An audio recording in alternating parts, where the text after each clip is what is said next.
बिस्मिल्लाहिर्रहमानिर्रहीम, अस्सलाम वालेकुम। मैं हूँ आयशा सुहेल और आप देख रहे हैं सलीम बुखारी शो। आगाज़ करेंगे बड़ा ही हैपनिंग दिन जो है वो आज आगाज़ हुआ। दिन का बहुत सारी ख़बरें जो हैं आज लेकर हम आए हैं। बड़ी अहम खबर जो अब से कुछ देर पहले ही आई है और बहुत ही अहम इसलिए भी है क्योंकि खान साहब भी इसके हवाले से जो है वो कुछ खदशात का इजहार कर रहे थे या उनको ख़तरा था इस चीज़ का। बहरहाल वो चीज़ अब हो चुकी है। Army chief general Asim Munir की सरबराही में कोर कमांडर कॉन्फ्रेंस हुई और बड़ा ही अहम फैसला उसमें लिया गया। वो ये कि 9 मई के जिम्मेदारान जो हैं उनके खिलाफ army act, official secret act समेत कवानीन के मुताबिक उनको कटहरे में लाया जाएगा। यकीनन ये एक बड़ा फैसला है, बड़ी खबर है। कल कौमी सलामती का इजलास जो है उसको भी तलब किया गया है। इसके अलावा एक बड़ी पॉलिटिकल हैपनिंग हम देख रहे हैं कि इस वक्त सुप्रीम कोर्ट इस्लामाबाद के बाहर PDM का बड़ा इज्तिमा हो रहा है। मौलाना फजल रहमान उससे खिताब भी कर रहे हैं। पार्लियामेंट का चीफ जस्टिस के खिलाफ रेफरेंस लाने का फैसला भी आज की कुछ बड़ी खबरों में से है। सुप्रीम कोर्ट ने हालात बेहतर बनाने के लिए हुकूमत और PTI को एक बार फिर से हम देख रहे हैं कि मुज़ाकरात की तजवीज़ दे दी। अब इन हालात में ये मुमकिन हो पाएगा या नहीं, जो कि बज़ाहिर लग तो बिल्कुल भी नहीं रहा है। इसके अलावा मुस्लिम लीग नून के रहनुमाओं ने अदलिया पर काफ़ी तनकीद की है। हमने देखा है कि मरीम नवाज साहिबा ने भी जो है वो वहाँ पर जो इज्तिमा है उसके अंदर धरना है जो उसके अंदर बात की है। उसके बाद मौलाना फजल रहमान साहब ने भी काफ़ी जो है वो तनकीद की है। खान साहब जो है उनकी ट्वीट्स का सिलसिला भी जारी और सारी है। कल रात से उनकी ट्वीट्स आ रही हैं और उन्होंने ये कहा था कि मुकम्मल लंदन प्लान सामने आ चुका है और मुझे 10 साल तक जेल में रखा जा सकता है बगावत का मुकदमा कायम करके। ये वो कल रात उन्होंने अपनी ट्वीट्स में कहा था। बुशरा बेगम को जेल में डालकर उनकी बेतौकीरी की जाएगी और मेरी इस तरह से बेतौकीरी करने की कोशिश की जाएगी। इसके अलावा उन्होंने तमाम शहरियों को पुरअमन एहतजाज के लिए तैयार रहने का भी कहा है, जिसके ऊपर हम देख रहे हैं कि रिएक्शन एक सामने आ रहा है। बुखारी साहब, मेरा ख्याल है सबसे पहले आगाज़ जो है सबसे बड़ी खबर, army chief general Asim Munir की सरबराही में एक बड़ा फैसला हम देख रहे हैं। आर्मी एक्ट लगाया जाएगा, ऑफिशियल सीक्रेट एक्ट लगाया जाएगा। बहुत सिंपल सवाल है, मतलब क्या है इस बात का? ये आपने कह तो दिया है कि बहुत सिंपल सवाल है। ये बहुत गंभीर, बहुत खौफनाक सवाल है। इसका जवाब भी उतना ही खौफनाक और गंभीर है। देखिए, ये पहली मरतबा होने जा रहा है मुल्क में कि एक सिविलियन हुकूमत के होते हुए कुछ लोगों को, जिन्होंने वो काम कर दिखाया जो पहले पाकिस्तान की तारीख में कभी नहीं हुआ, उनको डील करने के लिए एक ऐसा बड़ा फैसला किया गया है जिसके तहत उन्हें आर्मी एक्ट और ऑफिशियल सीक्रेट एक्ट के तहत ट्राई किया जाएगा। ये शायद लफ्ज़ों में इसकी गंभीरियत या इसकी खौफनाकी का बयान हम नहीं कर पाएंगे, लेकिन ये जो कुछ हुआ है इसकी थोड़ी सी बैकग्राउंड जल्दी से हम दे देते हैं अपने साथियों को और अपने नाज़रीन को भी। वो ये कि आज तक पाकिस्तान की तारीख में, 75 साल तारीख में, ना तो कभी कोर कमांडर हाउस के ऊपर हमला हुआ, यहाँ एक पर नहीं 2 पर हुआ। लाहौर में भी कोर कमांडर के घर पे हुआ, पेशावर में भी हुआ। दूसरी बात ये कि GHQ के ऊपर अटैक, ये कोई तसव्वुर भी नहीं कर सकता था इसका। एक ही दफ़ा पाकिस्तान की तारीख में कोशिश हुई और ये की थी तहरीक तालिबान पाकिस्तान के दहशतगर्दों ने। और आपको याद है वो सानहा, अगर आप रिकॉल करें तो आपको अंदाज़ा होगा कि एक कितना खौफनाक काम था ये और किस तरह फिर उससे जान छुड़ाई गई है, किस तरीके से उसको फिर यानी हैंडल किया गया। खान साहब ने जो आपने ट्वीट का उनका जिक्र किया है, उनको इस अमल का पता था कि उनके लोगों ने क्या किया है। उनको इसकी खौफनाकी का इदराक था, इसीलिए वो ये कह रहे थे कि मुझे जो है बाकायदा आर्मी एक्ट के तहत ट्राई करके और 10 साल के लिए जेल में रखा जाएगा। 10 साल तो रियायत होगी उनके साथ। अच्छा, आर्मी एक्ट, अगर आप आर्मी एक्ट और इसको जनरल टर्म्स में कहते हैं जनरल फील्ड कोर्ट मार्शल। अच्छा, जब कोई फौजी ये FIR करे कि हमारी तनसीबात पर, फौज के आइकॉनिक बिल्डिंग पर अटैक हुआ है, तो फिर ये सिलसिला, ये जो ऑप्शन है, ये एक्सरसाइज किया जाता है। यानी आप कह रहे हैं कि इसका तरीका कार्य होता है कि किसी फौजी की मुद्दत में ही मुकदमा दर्ज होता है, सिविलियन नहीं करते हैं। और क्या जो पनिशमेंट है इसकी, मतलब ज़्यादा से ज़्यादा अगर हम पूछें, इसमें डेथ पेनल्टी भी है। अच्छा। इसमें लाइफ इम्प्रिजनमेंट भी है। अच्छा, ये 2 बड़ी सजाएं इसके साथ मुंसलिक हैं। देखिए, गुजारिश ये है कि खान साहब ने 2 मरतबा तो धमकाया था ये बाकायदा, उसकी भी हमारे पास एविडेंस मौजूद है। एक तो उन्होंने यहाँ से रवाना होते हुए कहा था कि अगर मेरे साथ इन्होंने कोई गड़बड़ करने की कोशिश की तो ये श्रीलंका बन जाएगा। अच्छा। श्रीलंका बनाने की तो बहुत पुरानी ख्वाहिश है ना उनको।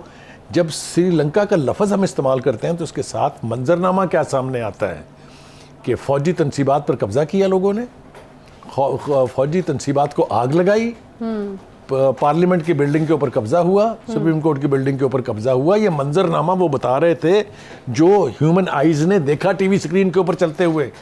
तो आप जरा इस धमकी देने के अंदर जो खौफनाकी पोशीदा है उसके ऊपर गौर कर लीजिए।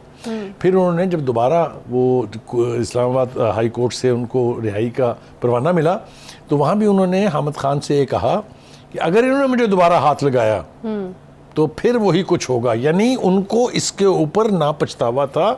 एक ही सांस में खान साहब 3 बातें कर रहे थे। पहले उन्होंने कहा ये हमारे लोग नहीं है, कंप्लीटली डिसोन्ड हिज पीपल। सही।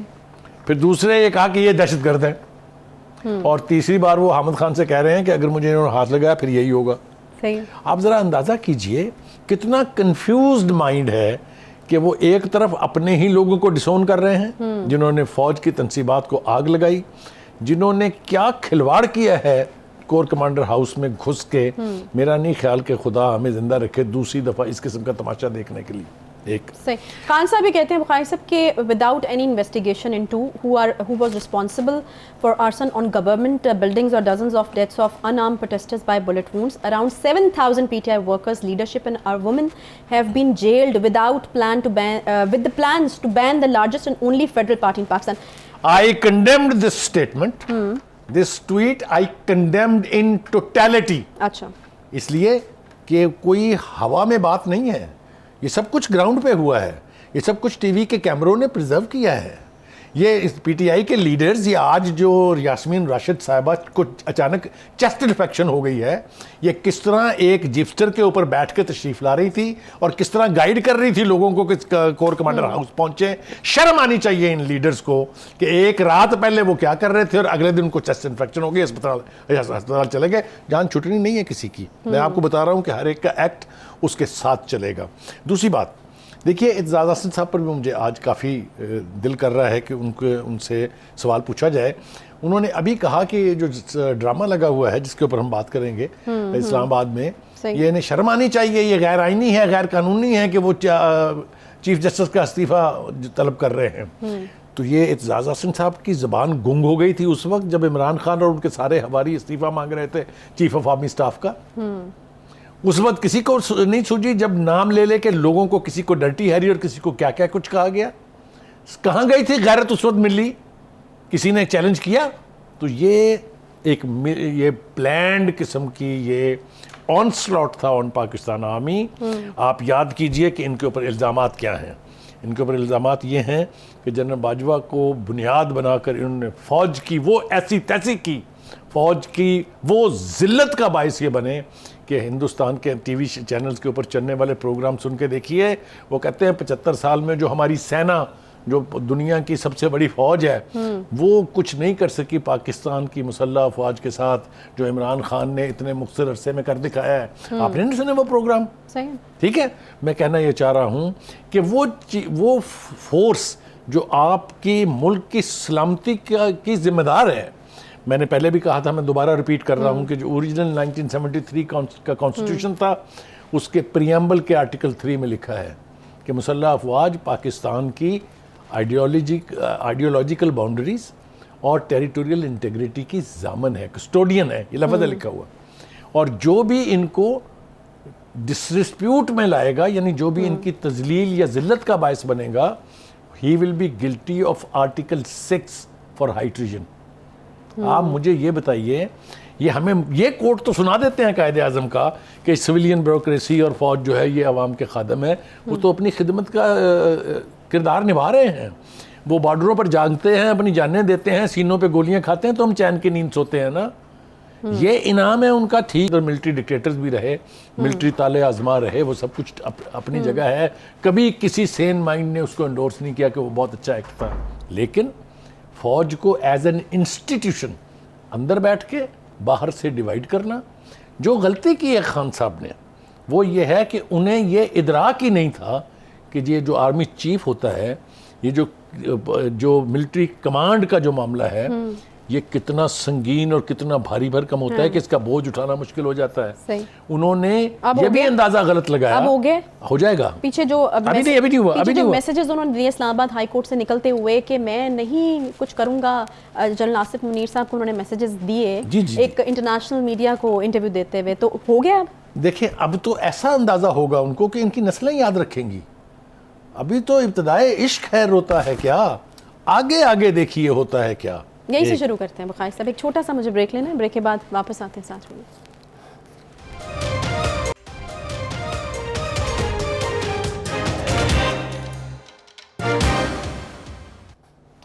Welcome back. पीडीएम का सुप्रीम कोर्ट के बाहर इज्तिमा और जो कि धरने में भी अब तब्दील हो चुका है। इसके बाद हमने देखा कि पार्लियामेंट का चीफ जस्टिस के खिलाफ रेफरेंस लाने का फैसला, तहरीक भी मंजूर हो चुकी है। दोनों डेवलपमेंट से बुखारी साहब क्या होने जा रहा है? दूसरी तरफ जैसे कि हमने कहा कि खान साहब ने भी कह दिए अपने कारकुनान को कि आप लोग तैयार रहें पुरअमन एहतजाज के लिए। इस तरीके से अगर दोनों तरफैन के जो लोग हैं सड़कों पर होंगे तो मेरे ख्याल में ये एक थोड़ी डेंजरस सूरत हाल हो सकती है। ये तो नहीं होने जा रहा इसलिए कि अभी तो सारी लीडरशिप गिरफ्तार है और कुछ 4000 के करीब वर्कर उनके गिरफ्तार है।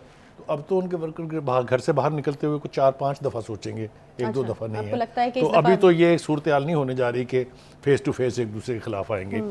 जो इस्लामाबाद का जो धरने में आपने कहा कन्वर्ट हो गया है, जो आज का जलसा है या आप उसको रैली कह लीजिए, आप उसको जो मर्जी कह लीजिए या एहतजाज है, उसने खान साहब का एक ये बुखार ज़रूर उतार दिया है। आज के जनाब जलसे में लोग सिर्फ आप ही इकट्ठे कर सकते हैं, बाकी तो किसी के साथ कोई आई नहीं, क्योंकि उनके बकौल तो 24 करोड़ लोग उनके साथ हैं। तो ये क्या हिंदुस्तानी हैं, ये अमेरिकन हैं, ये अफगानिस्तान हैं, ये कौन लोग हैं जो आज वहाँ पर इकट्ठे हैं? ये भी तो पाकिस्तानी है ना, कि नहीं? सही। अच्छा, फिर उसमें पीडीएम की पूरी जमातों की क़यादत की लीडरशिप रिप्रेजेंटेशन भी है और उनके लोग भी हैं। जुलूस गए हैं यहाँ से, पहली दफ़ा नून लीग ने भी दिल लगा के मौलाना का साथ दिया। इसी तरह से पीपल्स पार्टी ने भी बबांगे दोहल, यानी उनके भी काफ़िले बड़े बड़े दूर से आए हैं और अभी क्राउड इमर्ज हो रहा है। ये इससे ज़्यादा बढ़ेगा मेरा ख्याल है। मैं सेफली कह सकता हूँ कि इमरान खान साहब के बड़े से बड़े जलसे का रिकॉर्ड आज मौलाना फजलुर रहमान ने तोड़ दिया है। जिम्मेदारी से कह रहा हूँ ये मैंने सारी ज़िंदगी पॉलिटिक्स रिपोर्ट की है। तो देखिए, कोई इजाज़त मिल गई धरने की? इजाज़त खान साहब ने ली कभी? अच्छा, ये भी नहीं ले। खान साहब इजाज़त लेते हैं परेड ग्राउंड की और जा पहुँचते हैं डी चौक में, इजाज़त लेते हैं डी चौक की, पहुँच जाते हैं रेड जोन में। तो उनके लिए अगर नहीं है तो फिर किसी के लिए भी नहीं है। गलत चीजें, एक चीज ठीक तो नहीं हो सकती, लेकिन आप ये नहीं कह सकते ना कि जनाब तुसी क्यों कीता है, इसलिए कि आपने खुद किया था, ये भी तो है ना। एनीवे, हैविंग सेड दिस, आज वहां जो तकरीरें हुई हैं, 2-3-4 तकरीरों का मैं जिक्र करना चाहता हूँ। एक पार्लियामेंट में जो यानी बिलावल भुट्टो ने तकरीर की है, क्योंकि वो भी बहुत बड़ी स्टेक होल्डर हैं, ख़ास तौर से फौज के साथ रिलेशनशिप के हवाले से। दूसरी मौलाना फजलुर रहमान और मरीम नवाज़। तकरीरें बाकी के लीडर्स की भी बड़ी इंटरेस्टिंग है। देखिए, एक तो कमेटी बन गई है पार्लियामेंट के अंदर जो रेफरेंस दायर करेगी जनाब चीफ जस्टिस के खिलाफ। उसमें नाम भी है, उसमें शाहनवाज रांझा साहब हैं और कोई सलाहुद्दीन साहब हैं MQM के।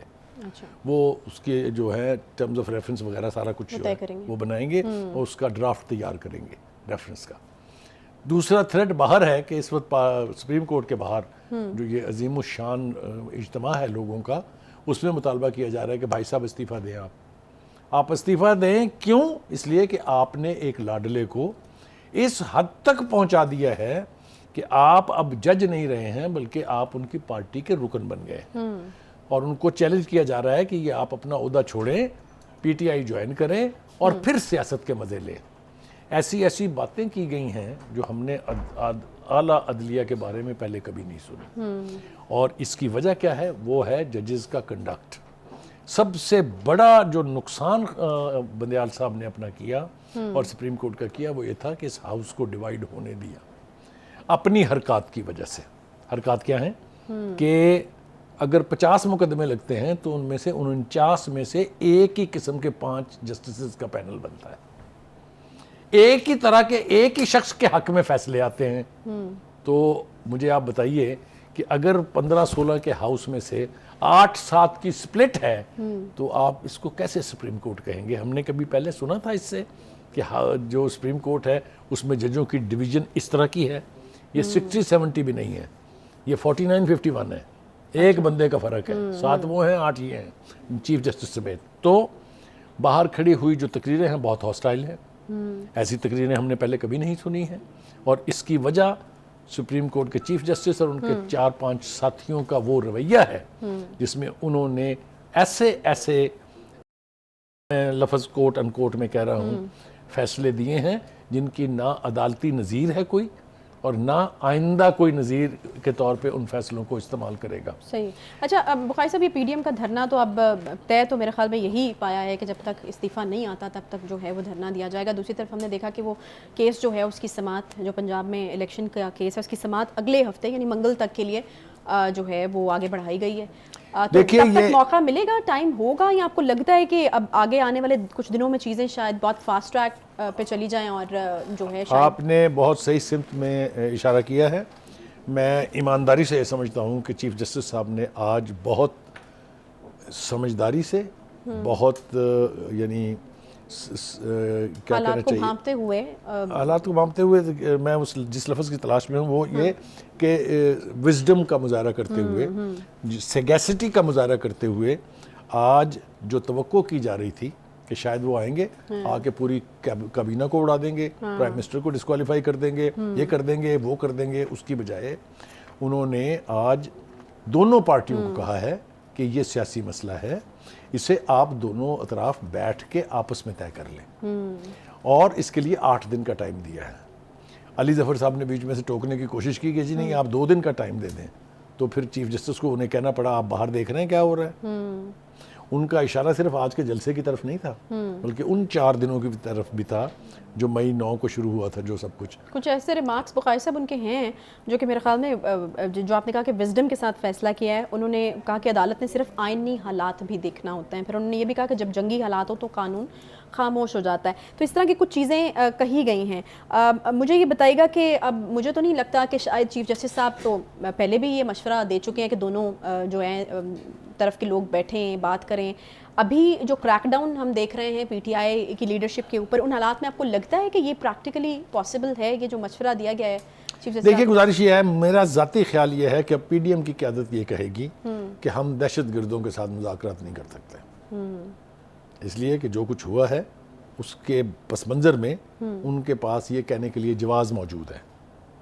ठीक है, मगर इससे पहले खान साहब ने क्या कहा था वो भी सुन लीजिए। उन्होंने भी कहा था मैं चोरों डाकुओं के साथ नहीं बैठूंगा, सही, इनसे तो बातचीत नहीं हो सकती। और मुझे याद आ रहा है वो मौका जब ये सारा मेस क्रिएट होने से पहले दोनों साइडें आपस में बैठी थी, चीफ जस्टिस साहब के कहने एक अपॉर्चुनिटी थी, बहुत गोल्डन अपॉर्चुनिटी थी, वो थी जो ज़ाया किसने की, पीटीआई ने, बिकॉज पीटीआई अनाउंस के हमने इससे विड्रॉ कर लिया। वो जो है ना, वो इनके क्या है, वो जो मुजावर हैं, वो एक मज़ार के मुल्तान में, क्या नाम है उनका, शाह महमूद कुरैशी, हाँ, उन्होंने कहा था हमने विड्रॉ कर लिया है, करें विड्रॉ, अब देखता हूँ मैं कहाँ तक वो विड्रॉ करते जाएंगे। तो एक तो यह है। दूसरी बात ये कि थोड़ा सा हम तकरीरों का अगर जिक्र नहीं करेंगे कि उसके कंटेंट में क्या बात थी, तो ये बात अधूरी रह जाएगी। सही। पहली बात तो यह है कि मरीम नवाज ने तकरीर करते हुए जजेस के को मुखातब कर करके जो बातें कही हैं वो भी जजेस के बारे में पहले कभी नहीं कहेगी, मगर उनकी बातों में वज़न इसलिए था कि उन्होंने हर बात जो है वो हवाला दे के की है। फ़लाँ वक्त में आपने ये किया, फ़लाँ वक्त में आपने ये किया, फ़लाँ वक्त में आपने ये किया, आपने ये रियायत दी, उसको ये रियायत दी, उसको, और उसको अपना लाडला बनाया। एक मौलाना फजल रहमान की तकरीरों में। अच्छा बुखारी साहब, यहाँ पे मैं आपको रोकूंगी क्योंकि एक ताज़ा तरीन अपडेट है वो ये कि मौलाना फजल रहमान ने अपना धरना जो है उसको ख़त्म करने का ऐलान कर दिया है।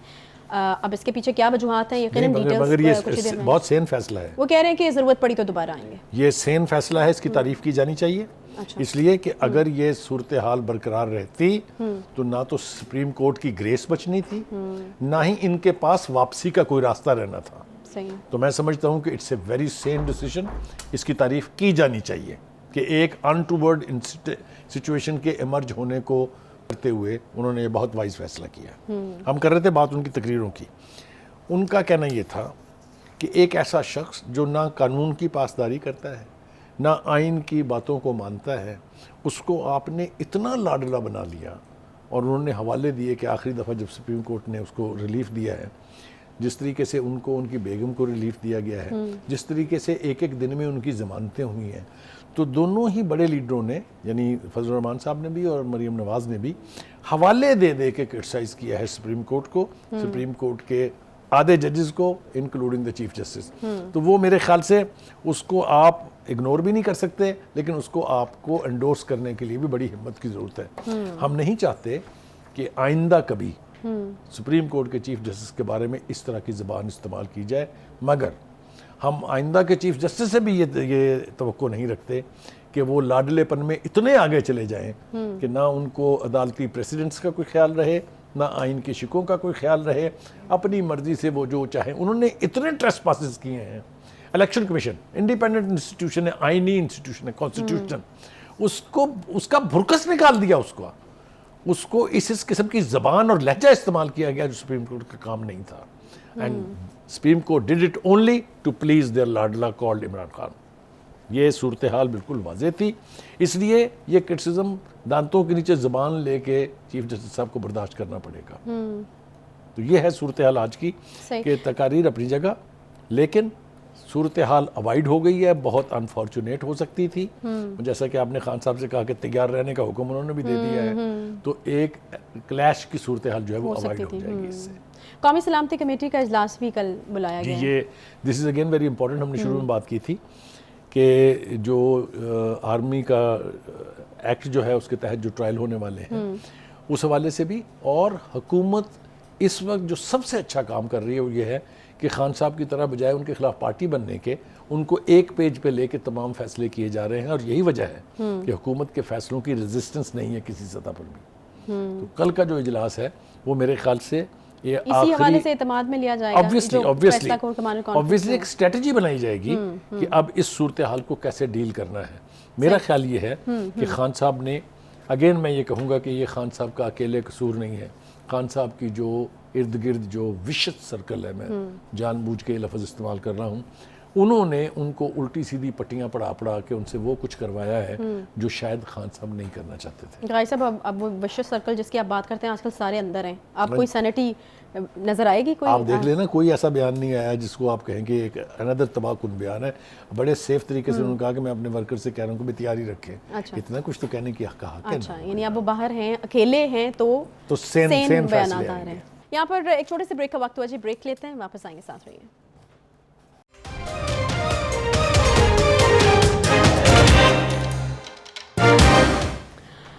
वेलकम बैक जी। वफाकी वज़ीर दाखिला ये कहते हैं कि इमरान खान की गिरफ्तारी नागुज़ीर है। 9 मई की जराइम की जो फहरिस्त है उसमें इजाफा हुआ है। उसके बाद जिस तरह कि हमने इब्तदाइये में भी जिक्र किया था खान साहब की ट्वीट्स का, जिनका सिलसिला हम देख रहे हैं कि कल रात से जारी है, जिसमें उन्होंने लंदन प्लान का हवाला दिया है, जिक्र किया। उन्होंने कहा कि बगावत का मुकदमा कायम किया जाएगा ताकि 10 साल तक मुझे जेल में ही रखा जा सके।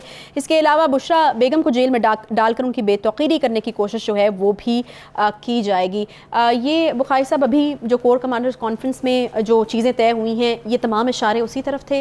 देखिए, पहली बात तो यह है कि खान साहब ने पहली दफ़ा ढंग की बात की है कि उनको पता था कि मेरे खिलाफ बगावत का मुकदमा बनने वाला है और मैं 10-12 साल के लिए अंदर चला जाऊंगा। ये बात तो दुरुस्त साबित होगी। कोर कमांडर की जो मीटिंग हुई है उसमें जो नतीजा निकला है, सज़ा ज़रा उन्होंने अपनी कम थोड़ी सी तजवीज़ की है, क्योंकि उसके तहत अगर मुकदमा होता है तो उसके 2 ही सज़ाएँ हैं, या डेथ सेंटेंस है और या उम्र कैद है। हम ये कतन ख्वाहिश नहीं कर रहे कि उनको कोई भी वो सज़ा हो, ये तो सारा दारोमदार मुकदमे के चलने पर है। जो दूसरा उन्होंने बुशरा बेगम की बेतौकीरी की बात की है, मेरे ख्याल से खान साहब को इसके ऊपर बहुत शर्मिंदा होना चाहिए। उन्हें ये बात नहीं कहनी चाहिए। क्या बेतौकीरी उस वक्त नहीं हुई थी जब किसी की बहन को आप अस्पताल के ICU से उठा के ले गए थे चांद रात को? क्या बेतौकीरी उस वक्त नहीं हुई थी जब एक साइल पहुंची थी उस वक्त के नैब के चेयरमैन के पास और उसने उसकी वीडियो बनाई थी? बेतौकीरी उस वक्त नहीं हुई थी जब एक बेटी बाप को मिलने के लिए गई थी जेल में और उसे वहाँ से बाप के सामने उठा लिया गया था? ये कोई ख़ास खातून ऊपर से तशरीफ़ लाई हैं नीचे जिनकी बेतौकीरी हो जाएगी? ये तो कोई बात नहीं है। इस तरह की बेतुकी बातें करने से कुछ हासिल होने वाला नहीं है। गिरफ्तारी तो अब खान साहब की तय है। अच्छा। ये सिर्फ ये कोर कमांडर के मीटिंग और फैसले के बाद तो जब होगी सो होगी। अब तक जो कुछ हो चुका है 9 मई से लेके और पिछले 3-4 दिनों में, उसमें एक से ज़्यादा वजूहात की बिना के ऊपर उनकी गिरफ्तारी होगी।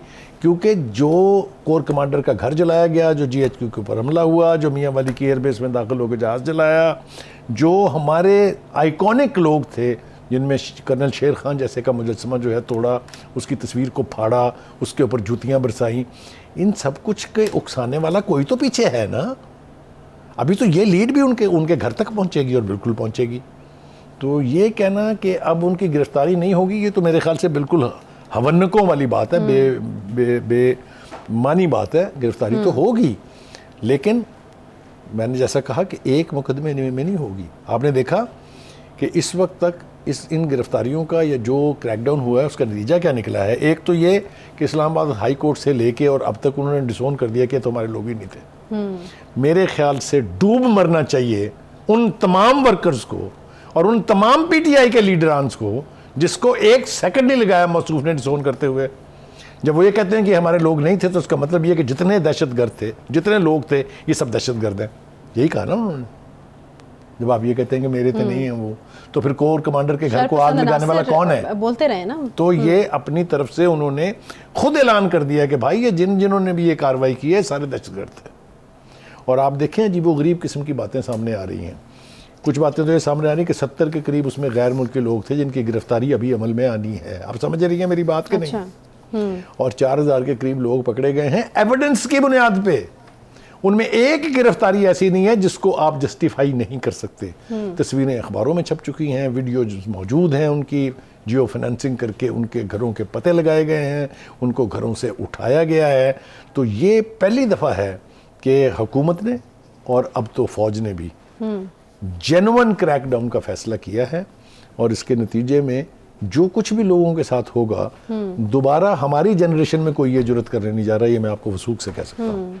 नहीं तो अब क्या, अगर मैं कहूँ कि आप क्या प्रोडिक्ट करेंगे कि ये गिरफ्तारी कब तक अमल में लाई जा सकती है? बिकॉज हम देख रहे हैं, जिस खान साहब ने खुद भी कहा कि तकरीबन 7000 पीटीआई वर्कर्स जो हैं वो जेलों में डाले जा चुके हैं। पूरी जो उनका जिम्मेदार कौन है? उन्हें ये भी तो मुबारक देनी थी ना कि जनाब अल्लाह ताला आपको खुश रखे, ये आपकी वजह से गए हैं सारे जेल में। तो सीनियर लीडरशिप वो भी जेल में है। तो अभी क्या खान साहब को एक्सपेक्ट नहीं करना चाहिए वही रिएक्शन जो उनकी गिरफ्तारी पर पहले हो चुका है? क्या लगता है आपको कि कब तक गिरफ्तारी अमल में लाई जा सकती है, जब तक इस चीज को मेक श्योर कर लिया जाए कि ये जो... एक बात तो मैं आपको इंतहाई वसूख से कह सकता हूँ कि वो आज पकड़े जाएं, कल पकड़े जाएं, परसों पकड़े जाएं, वो कुछ नहीं होने जा रहा जो उस दिन हुआ था।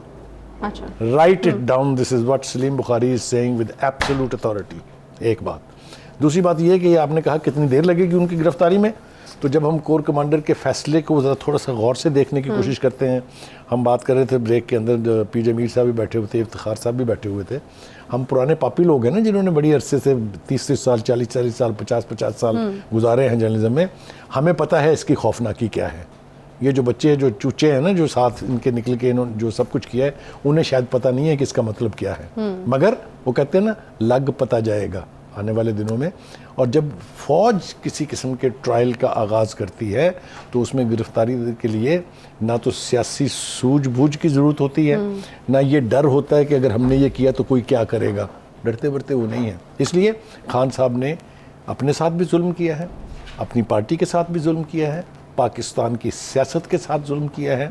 और दुआ करनी चाहिए, ये मैं इस दुआ पे ख़त्म करना चाहूँगा प्रोग्राम, कि अल्लाह करे कि आइंदा ऐसा कुछ भी ना हो। क्योंकि ये जो अनफॉर्चुनेट सिचुएशन हमने देखी है ये किसी के भी हक़ में या किसी के फ़ायदे में नहीं है। इसकी तबाही ही तबाही बुनियाद है और तबाही तबाही इसका अंजाम है। बुखारी साहब, अब कोई स्ट्रैटेजी नहीं है इस वक्त पीटीआई के पास? उनको नज़र आ रहा है जो होने वाला है? क्योंकि अभी जो एक बात उन्होंने अपनी आखिरी ट्वीट में की है वो तो यही किया है कि तमाम शहरी पीसफुल प्रोटेस्ट के लिए जो है वो तैयार रहें। देखिए, गुजारिश ये है कि एक होता है रेड लाइन क्रॉस करना, उससे पहले तक सूरत हाल संभल सकती है। आप रेड लाइन क्रॉस कर जाएं और रियलाइज़ कर लें कि गलती हो गई है, तब भी संभल सकती है। लेकिन अगर आप रेड लाइन भी क्रॉस और ये तासुर दें कि ये आपके का हक था करना है ऐसा, तो फिर उसकी सज़ा है। नहीं, क्या रियलाइज़ करने का ऐसे क्या मतलब है आपको? क्या माफ़ी मांगी जाए? माफ़ी ना मांगी जाती अगर मुज़ाकरात की जिस तरह से एक अपॉर्चुनिटी मिली थी, जिसको आपने खुद भी कहा कि वो गोल्डन अपॉर्चुनिटी थी, तो फिर उसका इदराक करना चाहिए था कि ये हमारे पास एक वे आउट आ गया है। नहीं, मैं आपकी बात कर रही हूँ। नहीं, अब तो खैर वो रास्ते बंद हो गए, वो रास्ते बंद हो गए हैं। अब तो वही बात है कि या तो कौम से माफ़ी मांग लें, लेकिन कौम माफ़ कर भी देगी। कौम बड़ा दिल रखती है, लेकिन जिनका गुनाह किया है उन्होंने, उनके पास दिल नाम की कोई चीज़ नहीं होती। ये आप समझ रही है ना मैं क्या कह रहा हूँ? वो जब सीने पर गोलियां खाते हैं ना दुश्मन की, जानते बूझते हुए कि पता नहीं घर जाना नसीब होगा कि नहीं होगा, ये उन वलवलों के और उस जोश व जज्बे के लोग हैं। ना इनको आप डरा सकते हैं, ना इनको आप धमका सकते हैं। बाकी जो है it's open for everyone to try it. They have tried it, they will have to pay for it. हाँ, लग रहा है बिल्कुल ठीक है बुखारी साहब, लग रहा है कि दूसरी तरफ से फैसला जो है वो हो चुका है। कोर कमांडर कॉन्फ्रेंस में जो हम फैसले सामने आए वो इस चीज़ का एक सबूत है। दूसरी तरफ से हमने देखा था कि खान साहब जब इस्लामाबाद हाई कोर्ट से निकले थे तो कुछ इशारे उन्होंने देने की कोशिश की थी। अब उनका क्या मतलब था, किस हद तक वो सीरियस थे, क्या कहना चाह रहे थे कि जो है वो कुछ भी नहीं करेंगे अगर वो इक़्तिदार में आते हैं, इस तरह के कुछ इशारे। टाइम क्या वाकई गुजर चुका है इन सारी बातों का, इन चीज़ों का, लेकिन अफसोस इस बात का है कि ऑब्वियसली जितना नुकसान अब तक हो चुका है वो भी पाकिस्तान का ही हुआ है और आगे जो हो रहा है वो भी पाकिस्तान का ही हो रहा है। तो यकीनन वो सैनिटी प्रिवेल वाली हम बात कहते हैं कि सैनिटी को प्रिवेल करना चाहिए और चीज़ें जो हैं वो आगे चलने चाहिए। बड़े अहम फैसले, बड़े अहम दिन, ख़बरें जो हैं वो बड़ी बड़ी आ रही हैं। अल्लाह खैर करे पाकिस्तान के लिए जो है अब वो बेहतरीन सूरत हाल जो है वो पैदा करे। इसके साथ ही प्रोग्राम का वक्त यहाँ पर ख़त्म होता है। इंशाल्लाह आपसे मुलाकात होगी फिर। अल्लाह हाफ़िज़।